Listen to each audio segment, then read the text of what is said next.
கலந்துரையாடலாம் வாங்க. சமைக்கிற நேரத்தில் நல்ல விஷயங்கள் பேசலாம், தெரிஞ்ச விஷயங்கள் பேசலாம்.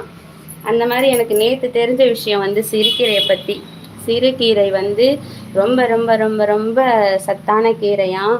சிறுநீர் தொற்று, சிறுநீர் பாதையில் இருக்கிற பிரச்சனை இதெல்லாம் வந்து ரெகுலராக சாப்பிட்டுட்டு வந்தால் நல்ல குணமாகுமா. அந்த சிறுகீரையில் வந்து வைட்டமின் ஏ இருக்குது, பி இருக்குது, சி இருக்குது, கே இருக்கான். அப்புறம் வந்து கால்சியம் இருக்கான், மெக்னீஷியம் மேங்கனீஸ் இருக்கான், பொட்டாசியம் இருக்கான். இந்த தாதுக்கள்லாம் இருக்குதாம். இதை பற்றிலாம் நமக்கு தெரியாது. இந்த பேரெல்லாம் நம்ம கேட்டு என்ன பண்ண போகிறோம். ஆனால் வந்து இந்த சத்துக்கள்லாம் நம்ம உடம்புல இருக்கிற ஏதோ ஒரு குறைபாடுகளை நீக்கிறதுக்கு இது உதவுதான். சரிங்களா?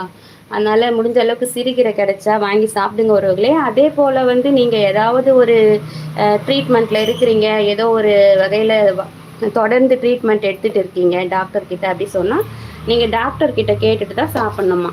அதையுமே போட்டிருந்தது நேற்று நான் பார்த்தேன். நானுமே எப்பயோ வாரத்தில் 2 நாள் அப்படி தான் சாப்பிடுவேன். நேற்று படித்ததுலேருந்து ஆஹா இந்த கீரையில் இவ்வளோ இருக்கா, இனிமேல் வந்து பால் மாறாமல் வாங்கி சமைக்கணும்னு முடிவு பண்ணாங்க.